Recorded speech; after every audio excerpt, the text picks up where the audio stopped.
Today we have a very, very special segment. We have been dealing with gun violence here in District 18, and we've had some recent incidents that have really pushed a question of where do we go from here? How do we keep our community safe? What are our next steps? And I wanted to really reach out to two amazing leaders in District 18 who think about this issue pretty frequently and who work with our community members who are in distress, our community members to determine how we can get to that level that we all know that we can achieve throughout all of District 18. So I want to first introduce Miss Shalana Smith. And I think you all know who this young lady is over here, Miss Jada G. And I'm going to let them tell you a little bit about themselves. So Shalana, why don't you start? Hi guys, I am Miss Shalana Smith, like Taylor introduced, and I'm a clinical prevention counselor at Family and Children's Association, licensed mental health counselor, as well as president of the Elitist Association. Awesome. And hi everybody, especially to all my boos and babes and everybody out there. I am Jada G. I'm an activist, philanthropist, educator, mom, and most importantly, I'm a resident and community member of Hempstead, District 18's very own. So thank you, ladies and guys. You know, we have this formation set up so that we can socially distance here. And so it's a little awkward because they're behind me, but I'm really grateful to have these ladies behind me. And I really just want to get started. And I want to hear a little bit about the gun violence experiences and incidents here in District 18. Shalana, why don't you start us off? Okay, well, I am from Hempstead as well, and so unfortunately I experienced gun violence at a very young age, at second grade. My cousin, passed away from gun violence, and throughout adolescence, I lost a number of my peers to gun violence. And so Hempstead is 6 times greater with the violence than New York City. Wow. I did bring some statistics from the Newsday and Governor Cuomo. We pretty much have per 1,000 residents, we have 251 crimes per square mile, and so it is really bad, and it's really it's disheartening. Do you want to share any recent incidents that we had? Like, I know we recently had a breakfast because, you know, with the rate and the types of gun violence incidents, we just said, okay, what are we doing? What can we do? Do you want to share some recent incidents that really hit home for you to kind of force you back through the archives to figure out what we could offer as far as services and solutions? Oh, absolutely. Being a clinical prevention counselor, I'm working with Family and Children's Association. We've been around for over 120 years, helping the community, families, seniors, as well as youth, and even so from the womb to the tomb.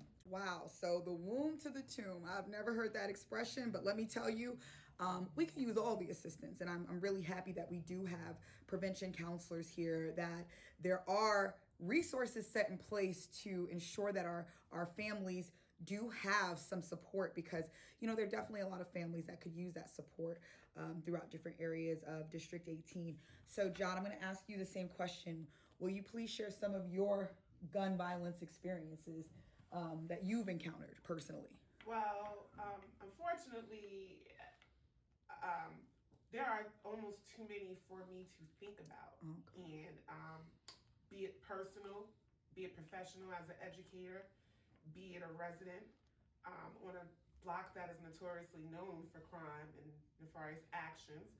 So I think when you ask someone that's like almost embroiled in it, it's almost like asking, how many pieces of litter did you see in Hempstead? It's countless. And I'm not being facetious. I don't want to put down my town, because let me go on record and say it as though one of the differences that I want to continuously pound into the audience is I don't necessarily have a title, and I think that would be the accurate description for most Hempstead residents. However, what we all can be and what we all should strive to do is to be change agents. And that's what I've just continuously been striving to do.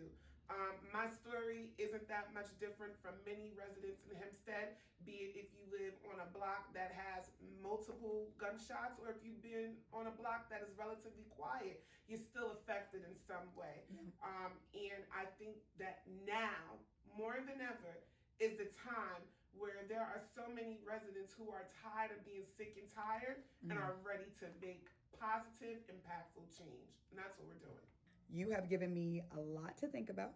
You both have a very strong understanding of what's happening in our community, and I have spoken to both of you at length about why we're here and how we fix it. So let me jump ahead and just say, why do you feel we are here? And Jada, you can take this first. Why do you feel like we are experiencing gun violence, and what are some factors contributing to that? Well, to be honest, because that's exactly who I always am, one of the reasons why we are here is because there has been a lack of inclusion of us at the table. And what do I mean by us? I mean the people who live in minority communities, the people whose votes are pimped out, and yet, sadly, like others, once they get what they came for, they forget about us. And so I think one of the biggest things that we need to have is inclusion of everyday people. Where are the committees in our towns that are consistent the same way that a neighborhood watch per se might start, or as we're seeing around the country, militias? We need grassroots organizations of everyday people. Notice I didn't say outside organizations to come and fix it, because here's the one thing that I know. There is no white knight coming to save us. There's nobody in shining armor who's going to curse a fort to save us. If it's to be, it's up to you and me. We have to take back our community. We have to be the forces that are tied together, that are saying, you know what, we're sick and tired of being sick and tired. But not only are we sick and tired, we got a cure and a remedy for it. That is the problem. Oh, I love that. The cure and the remedy is in us. It is. That's right. And I love that. I absolutely love that. I think you just said a lot to examine. I love the word militia. I would love to know what that would look like. So meditate on that for a little bit. I will do this. So Shalana, why are we here? Okay, so it's a long one. And so we're going to start at the foundation, and the very foundation is at the home. And so being a mental health counselor and a clinical prevention counselor, I do notice that working with the youth, I have to work with their parents and their parenting style and their, distorted thinking or the lack thereof as guidance and supervision. And so other than it being a lack of supervision, another thing is mental illness. A lot of, one term is called invisibility syndrome. And a lot of youth are going through that because they are feeling the ramifications of systemic racism and things and no support and a lack of support. And they are going under the radar. They're being passed along. They're failing schools. They're not being productive, and in essence, they have a lot of lack of stress management and communication skills that are turning each other to actually kill themselves because it's suicidal and homicidal tendencies.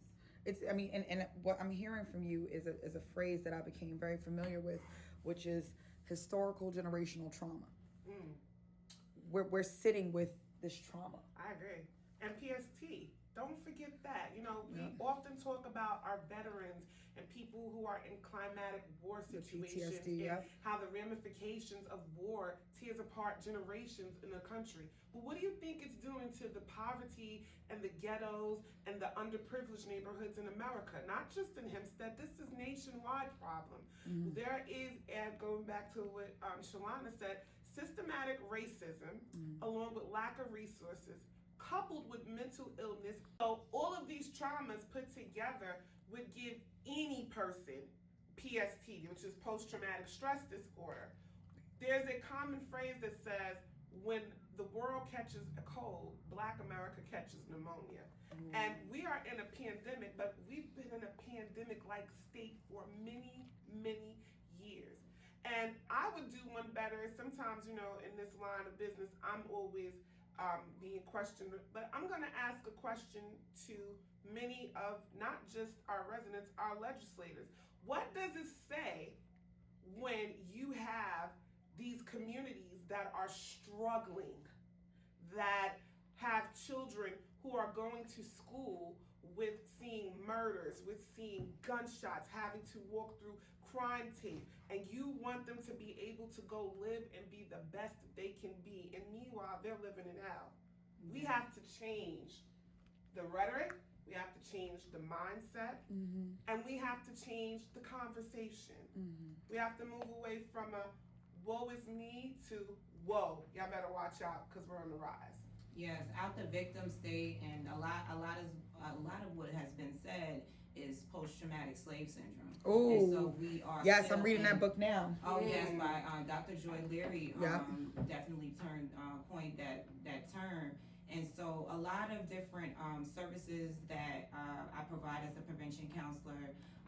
We do parental support, and so every Tuesday and Thursday we're on Zoom. We're back into the office face-to-face doing individual counseling with youth, and we also do workshops. So if you have a church group, if you have a group in your apartment that you want to get service and they need the support, we do have that support.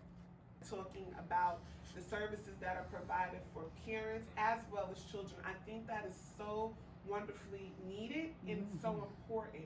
What do you feel is the most effective way to get parents and children into, I don't want to say counseling, because when we say that word, it automatically implies that, whoa, there's something that needs fixing, wrong, right? Right. And we don't want to say that, because here, the irony is we all need help with something. Amen. Exactly. So stigma, I understand with our community, and especially with all the hurt and the trauma that we have been through with professionals and trying to be helped, but actually being hurt even and traumatized even further. And so I get that part of it. And so a lot of it is support.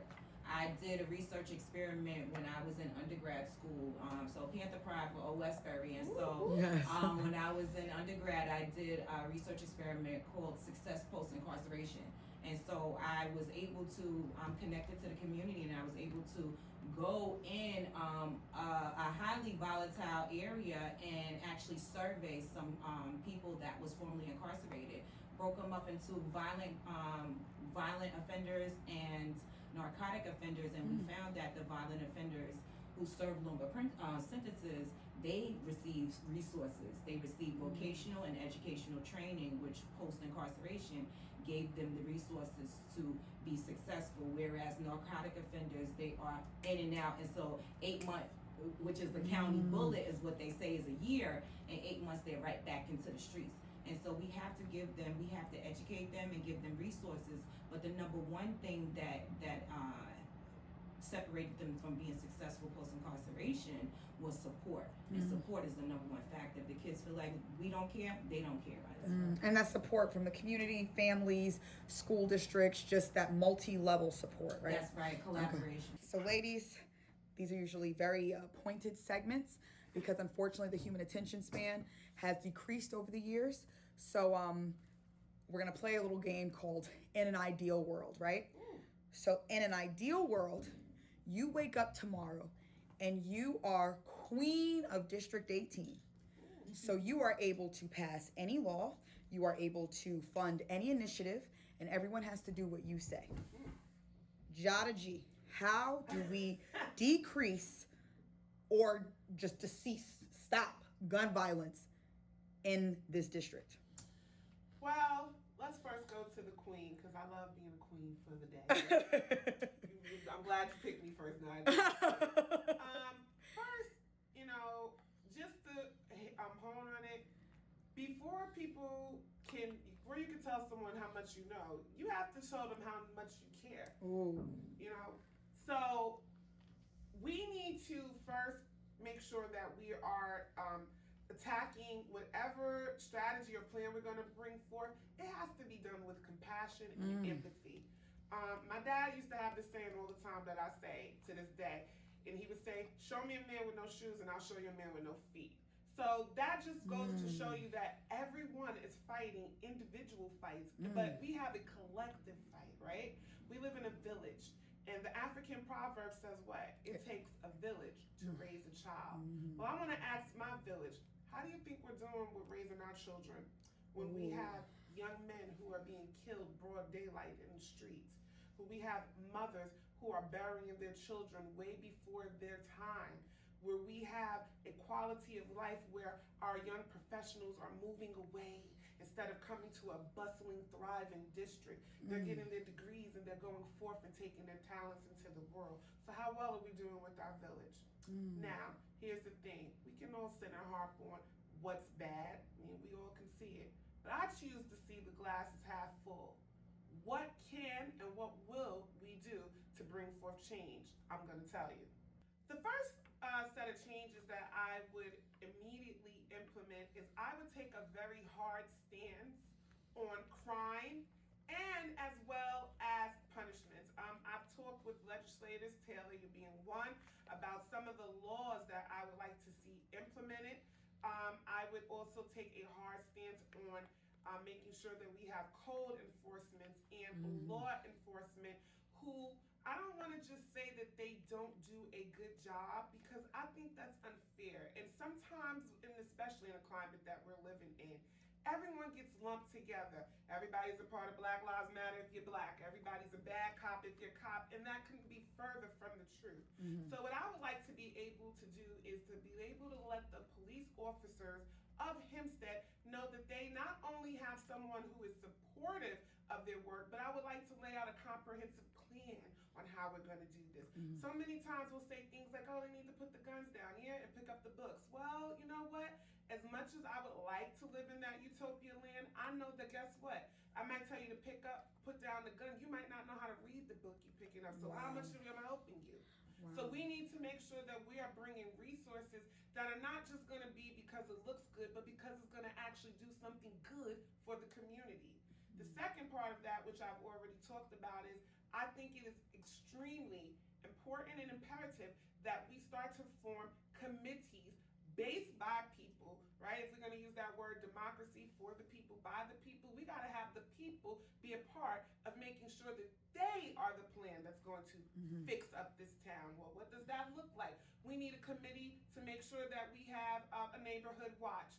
We need a committee to have for children who don't have an after-school program, or kids who are almost that 1 foot in and 1 foot out. We need a committee of mentors. I'm not talking about the mentors that we go good from the college and they want to give their credits. I'm talking about mentors who have walked the walk, talked the talk, but also made the changes. We need committees for mothers. She's talking about parentals playing a bigger role. Sometimes just because we're parents, we don't know how to parent, myself included. Sometimes we need somebody to say, you know what, sister, that's not how we do it, but this is how you can do it. So we need committees for mothers and for their children as well. Another committee that I feel that we must have ASAP is a mental health committee. As a person who has family members, 2 of them, one is schizophrenic and one is bipolar, it breaks my heart when we have to go through these episodes and there are no channels. The police officers, they're overwhelmed because they're doing a job capacity that they're really not capable of doing and shouldn't have to do. So we need to be able to have task force that are going and who can come and assist families with the help that they need. And lastly, one of the most major things, I know a lot of people don't think this is important, but I do. We need a beautification committee. You feel good when your house looks good. So you're going to feel great when your village looks great. You're not going to allow people to come and just drop litter. You're going to make sure you talk to that teenager when those rose gardens are planted in. You know the sweat, blood, and tears you put into it. We need to boost our morale as well as our mental. So I think I pretty much talked on all components. And then the last thing is we need resources or a committee that is going to be dedicated to helping those who have recently either been incarcerated or who've had experiences within the penal system. We need to reach out to these men and women and let them know that, you know what, you are not your mistake. You made a mistake, and you are going to make yourself in your community better as a result of your past transgressions. But there are so many men and women who feel incarcerated and they feel like they've been thrown away. What do you do when all you do is feel like trash? You become what you say they are. So those would be the key components that if I was queen, of District 18. That's where I would start. And the most starts with you and I. Okay, so you definitely have a great ideal world solution or solutions that plan, that strategic plan, because you're right, it's a multifaceted problem, so it requires a multifaceted solution, right? Or solutions. Now, all of that said, if all of that happened, how long do you think it would be before we didn't see gun violence in our community? I'm gonna be realistic with you. Where we are now, if you asked me that question 5-10 years ago, I would say it would take about 3 to 4 years. But I feel that we have just been allowed. There has been almost, I've said this many times on my show, it's almost like a feeling of the Wild Wild West here. It's like catch 'em up Cassidy, catch me if you can, pow, pow, pow. So we have allowed such lax laws, lax policies, that it's going to take a while to rein it in. So I would give it a 5 to 10 year grace period before we see total non-gun violence. Now, you didn't ask me about decreasing the level of shooting and guns. I believe with certain strategies and plans in place that we can see a decrease in the village violence in about 1 to 2 years. Because if we are diligent, if we are serious, and if we are planning accordingly and correct, it can be done. Okay. We've seen it. All right. So that strategy's ideal world solution, and that was a good point. It was. There's a difference between no gun violence and there's a difference in a decrease in gun violence. And I think that the realistic expectations are very important in planning, because once you drive people to support a plan, the last thing you want is to be guiding them or misguiding them down a path where they say, okay, I have to do this for 6 months, I have to do this for whatever, and they're not seeing that change that they need. So we have to be realistic with our expectations, because no, you go ahead. No, don't apologize. Go ahead. I think that is one of the major reasons why you have such disinterest in wanting to see change, because you have people who are dissuaded. Let me tell you something. The average citizen in District 18 wants to live a life more abundantly. They want to be able to grow their family in a place where they feel safe, where they feel secure, where they have opportunities, right? But when you start to, it's like when you start to take every little thing, everything that they told you that you could have, you see that going out the window. Tell you to go to school and get your education, or we're in a job market. It starts to wear at your hope and resolve. And what I'm seeing is people who have lost hope. So we heard from Jada G, right? Shalana, same scenario. In an ideal world, you wake up one day, you are in charge of all of District 18. You can fund any initiative you want. You can pass any laws that you want. You are even in charge of the enforcement of those laws. What would you do to decrease and or completely dissolve gun violence in District 18? Well, I would continue to survey the community and address the needs and the concerns of the population that we serve. And so from what I see as a clinician is that we do need to heal. We are operating out of learned hopelessness and helplessness. And so we begin to have defense mechanisms that are there to protect us, but sometimes they are maladaptive, and but they work. And so a lot of us are, resorting to substance abuse. It's a lot of domestic violence in the household, and again, coming from those traumatic injuries from childhood trauma, we need healing. And so I would definitely expand the mental health services to diagnose and identify those areas that need to be improved or worked on, or medicated in that reference. And also, other than the mental health counseling, the resources and support. And so opening up, like, Can I interrupt you for 5 seconds? Yeah, sure. Assessment. you hit the nail on the head. The first thing I do, I'm a psychologist as well, you have to assess a population before you even start to think of solutions. You have to understand where everyone is, how you got there, and then that pretty much guides the process of healing, the process of resolving. So go ahead. I just wanted to stop at that moment. Absolutely. And so other than the mental health services, the prevention programs are absolutely imperative. And so other than the prevention programs, it's also a lack of collaboration within our organizations and political officials. And so when our children see that the adults and the officials that protect us and that are supposed to put in laws in place that are supposed to guide us and protect us that are not in place, they feel like they don't have support, and it's a lack of safety. And again, that comes back full circle. You hit such an important point, Shalana. Like if we are tasked and we are given the privilege to lead, we are given the privilege to model to our communities, especially our youth, how and why and what we do to improve their lives, and we are not collaborating, or worse, we're fighting, we don't see eye to eye, we refuse to work together. Those are not solid models in our community that are going to make a positive impact. So you really hit the nail on the head with that one.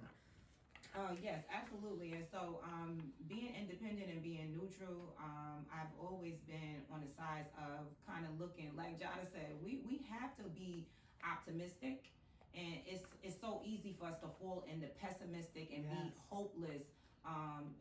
Seeing people die, seeing trauma in our households firsthand, and so their emotional regulation is off. They don't know how to regulate their emotions, so it's a lot of anxiety, it's a lot of fear, and it's a lot of stress and anger. And so it all has to do with grieving. And so not only are we grieving our people, but we're grieving our lifestyle. Wow. That was deep. Wow. We have to sit with that a little bit to be born into, to sit with grief, constant grief that you may not even be able to pinpoint an actual experience to. And that's why when I learned that term, historical generational trauma, I was like, that's it. That's what I've been working to communicate my whole life.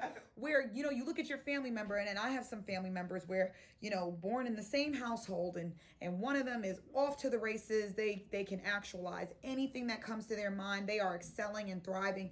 Then you have the other one where they don't feel like they should have to work, or they're entitled, or they think everything should just come to them, and they've been in trouble with the law, and they don't know how to launch. And it's like, why? And their parents are looking at themselves like, I've given them both these same opportunities, but you know what? That trauma hits us all different. It hits us all different, and we have to respect that. And I love that both of you ladies came from a place of, you said we have to come from a place of compassion. We have to come from a place of caring, or people are not going to get with this program. We have to come from a place of healing first before we even think about how to fix. And you'll see a lot of people with good intentions who may not understand our culture, who may not understand our experience, and say, boom, I got a plan for y'all, do this initiative. And it doesn't work. It doesn't work. But it goes back to what you were just saying too, Taylor, about the empathy, right? I was just explaining to someone the difference between sympathy and empathy. Sympathy is when you can almost pity someone. Oh my God, the poor girl, she didn't eat. Empathy is when you can have sympathy, but you have sympathy because you know what it feels like. There are far too many people who are politicians, and they're just not people. When you lose being a human, that humanistic trait that I don't have to know your story, but I can understand because it affects me. Not directly, but it affects me. We are losing being empathetic. And we are struggling because there are so many people who are out here surviving and not thriving. Amen. We are so many people who are used to functioning in dysfunction that they don't even know what functional looks like. And when you give it to them, it's foreign because that's not their reality. Exactly. So we can't just expect that we're going to come and give people a plan and say, here it is, we saved you, and take it. That's not how it goes. No. We got to make them inclusive. We got to make them feel wanted. We have to make them feel respected. We have to make them feel valued. Because they're worthy of it. Yep. We are worthy of it. Exactly. Everyone is. And I couldn't have said that better. And I know that, Shalana, you speak about resources all the time and how important, while we're healing, we're giving. What are we giving to people in our community? in your ideal world? I think that we can continue to do the good work that we've already been doing. A lot of us, and I know that Jada, you just mentioned the Council of Thoughts and Actions. It was a Kathleen Rice initiative, but I also am a mentee of Police Commissioner Risco Lewis, and also Donna Raphael, director of the SNUG program, Guns Spelled Backwards. It's all about prevention and support, and so I would keep those movements and those organizations alive. I started an organization called the Elitists, where I do the 2 Dope for Dope program. Love and that. It's a different, and Taylor is always supportive. Big fan of that.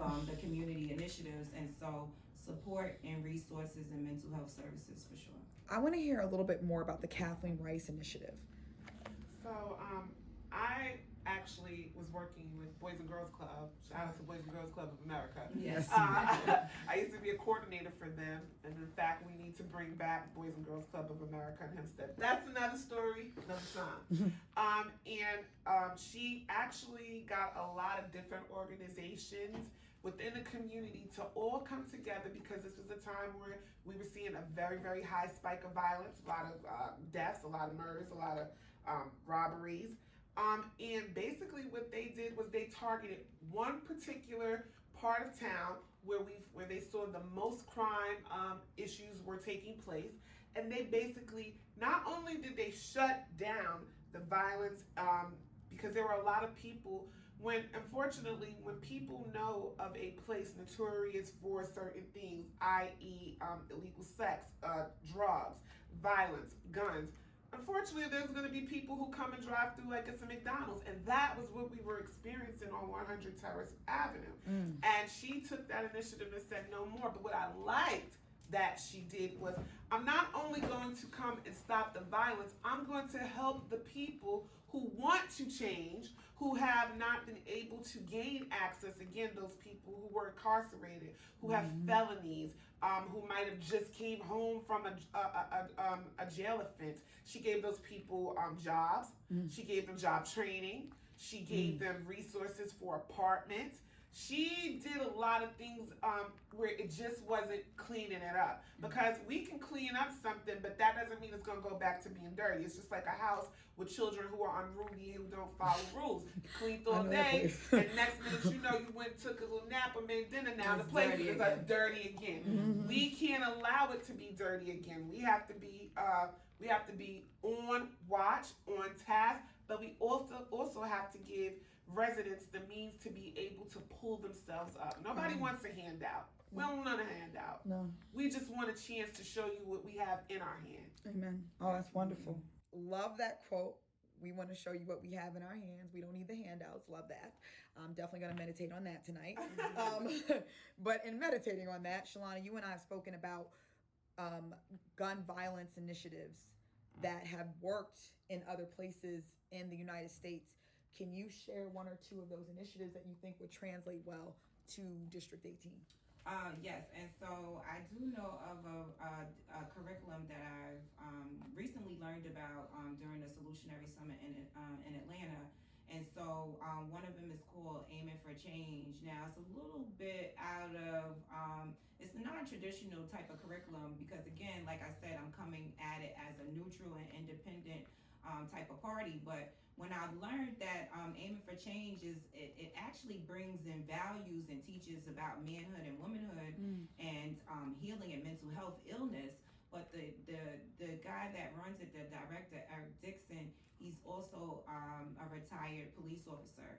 And he said that, you know, getting mandated to have a mental health assessment actually saved his life and diagnosed him with depression at 12 years old. Wow. At 12 years old, he had his first experience with picking up a gun. And so with him finding out about his mental illness and things like that, he was able to understand and identify where he was, but he also understood at that time when he was 12 years old that when he picked up that gun, it empowered him.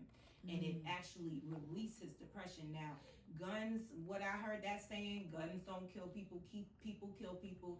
It's a dangerous thing. When you think about gun, when you think about the first thing that comes to your head, being in the second grade and having my cousin killed by a gun and my adolescent peers being killed by guns is very terrifying and scary. But also it kind of represents protection, and it does empower. And so if we could teach our young people about the consequences of all things so that they make the best decisions that they can, it can help. And so Aiming for Change, other than the Council of Thoughts and Actions, directed by Russell Lewis. So you said in Aiming for Change that he also taught people how to use guns? He actually, I never used a gun. I never fired a gun. And so at the Solutionary Summit, we were given, fake guns. So there weren't real pistols, but just showing us the mechanics of it, stance and things like that. But as he's showing the kids, because young males especially, they get empowered, they get glamorized by guns and this and that, and so they take that time to connect and teach about other values. So I love the idea of having model pistols and teaching the mechanics, and also incorporating that experience of picking up a gun for the first time in a safe setting, and learning how to properly shoot a gun, how to load a gun, how to unload a gun, and just firearm safety. We are not taught firearm safety. You have some communities where children are out hunting, children are learning about shooting from like 10 up. So guns are not this mystical object in their hand that they don't know how to manipulate. We obviously have tons of guns in our communities. And they taught respect for guns. Yes, respect for guns, exactly. There should be a reverence. There should be a reverence of being able to hold something that is so powerful that it has the ability to take another human life. Exactly. The glamour aside. Right. The glamour aside, because some people are gun enthusiasts, and it is glamorous. They're beautiful. They can be beautiful collector's items. Right. But glamour aside, guns, and I say guns and vehicles, are pieces of steel that can literally kill people and change the lives of so many other family members. So we want to. I had a family member that actually, was shot by another family member. My little cousin, he shot my other cousin playing with his father's gun because he didn't know how to properly use it. And thank God that my cousin is still here, to parent her children. Just a lazy eye after the surgery. But again, if he was, educated on how to use a gun and how to hold a gun and not to where to store the gun, proper gun storage, and that's a very unfortunate incident. But this happens a lot more than it doesn't, because one thing about my experience in my community, I'll say my experience, is that we treat a lot of things like they're taboo. Credit cards, salaries, job negotiations, salary negotiations, credit, financial literacy. You see your parents' credit card, they're like, don't touch it, don't think about it, don't know about it, don't ask me for anything. How to buy a house, how to negotiate rent, how to start a business. Affordable housing would be another thing on my Queen of yes. District 18. And it's safe housing conducive to thriving, but also guns. How many people have picked up a gun? Your parents are talking to you about everything under the sun, if you're fortunate enough to be in a household with parents that speak to you. But the gun safety, knowing what happens if you're in an environment where you see a gun, one of your colleagues or peers have a gun, what do you do? Well, if you see somebody that's going to attack, that's important too. What do you do? We don't have these conversations. We don't know this know-how. This is not common knowledge in our community. Okay, so I'm loving that Aim High initiative. I definitely plan on learning more about it, and maybe we can invite Mr. Eric Dixon up here, so he can. I never even heard of a forum where they give you model guns. I think that's a brilliant idea, because those are readily available, and I think it just demystifies and educates people on a different level. Applied knowledge is always power for me. So now, Jada G, do you have any initiatives that come to mind? Anything you made up? Any freestyles? I think the only initiative that really came to my mind, I think I told you I probably read way more than I watch TV, and I'm quite a historian. Lyndon B. Johnson, I apologize. FDR, when we were in the midst of World War II, he came up with this thing to basically bring back and revitalize America, and it was called the Great Deal. Yeah. I think we need to be implementing things of that nature. Ooh, what does that look like? What he did was basically he took the everyday people to fix the flaws in the country. So there were problems with the roads. Okay, we're gonna hire people to do these roads from that community, from our country. Oh, okay, we need to make sure that we're having carbon emission. We need more trees planted. Okay, we're going to get these people to go out into America and plant trees. This is where I was thinking about the youthful offenders, right? You know, getting them to go in the community because they might not want to be seen cleaning up, but it's going to be rewarding after that. Yeah. But you know, but not more so even if beautify your own community. Right, we need to appeal to the talents and gifts that people have. We have so many artistic, and I'm not just talking about, when I say artists, I'm talking about broad. We have singers, we have actual painters, and we have poetess.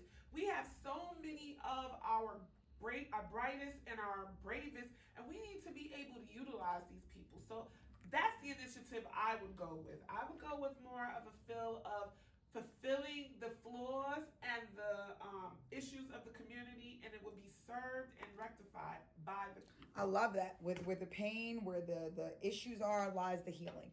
And I think that was actually something I learned at the African American Museum. I was at a forum and I just said, what do we do? How do we combat this trauma?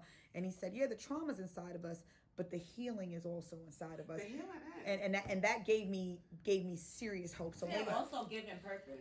I think giving purpose. Could you imagine, Shalana, could you imagine what type of murals we could see out of people who have just had time? Do we have murals anywhere in our district? Can you imagine that might be a fun initiative. Victory and community gardens that could be planted with these beautiful seniors and people who have knowledge of how we work the earth. Get that agriculture. That's another topic. That is listen. Someone just told me we have trauma around agriculture. We do. For obvious reasons, we don't want to be in a field or anything field-like. Yes. And guess what? That means we're relying on other people to provide our food source when what we do have out here in Nassau County is land. Everybody has a plot of land or at least a windowsill to grow something, and we're not doing that. So that's another conversation for another day. But these are all a part of this multifaceted solution to solve such complex problems that we are encountering every day. So what people say all the time, right? We always say, oh my God, these kids, they don't have anything to do. Idle time is the devil's time. It really is, but we have to do more than just saying, oh, give them a community center, okay? Because what if I can't get in? What if I did something and get kicked out? We have to have different avenues because every kid doesn't want to go play basketball. True. Some kids might want to be in the dirt. Some might want to paint. True. Some may want to go sing in a choir or read. True. Some might want to do reading. We need to tap into all of the resources. Again, all the talents and gifts that we have. Yep. We need it. Yep, and we need that consistency to be there as well. Absolutely. But we can't do anything without all of you. That is what it is. We need consistent us to heal us and to thrust us into the greatness that I know that we can accomplish. So we are wrapping up right now because we probably could talk about this for the rest of our lives. But I want to thank Shalana Smith for all of her work that she does day in and day out. I want to thank Jada G because let me tell you, she called me after one of the most recent gun incidents and said, Taylor, what are we going to do? And first of all, I'm happy that she was able to call me. I was able to answer because to me, the second I'm not available to this community, I'm no longer serving this job in the right function. I'm just not serving it. And I want to thank you, Taylor. I'm sorry to cut you off. Yes, for always tell being. again. Oh. Tell again, darling. Yes, darling. Listen. Seriously, I want to thank you for being available, but not just available, because I think most politicians are available. Being available and being willing. Because see, everybody that's available isn't always willing and willing to listen, willing to lead, and willing to know when to let others take the lead. And that's the true definition of a leader. Leaders don't always have to be in the forefront. Sometimes a true leader has to know when to defer to others. And I like that you are always so inclusive of not only just your personal time, but also the office. You have made constituents of the 18th district feel like this is our term. It our is. office. It is And your that's what I term. like. You pay for this. You pay for these lights. You pay for this floor. You pay for this coffee. You pay for all the girl. This is your office. Okay. And that's it. And honestly, Wi-Fi. listen, it's a privilege to serve. I don't know about the Wi. It's spotty over here. You know, the state's a little protective of the Wi-Fi, but this is your space. You guys pay for 2 offices. You pay my salary. I'm here working for you every day. My team is here working for you every day, and we are going to do a lot better to work to protect our village residents, because it's always safety first, you know. But I just want to thank you all for tuning in, and yeah, drop some ideas. Reach out to us. We want to hear from all of you.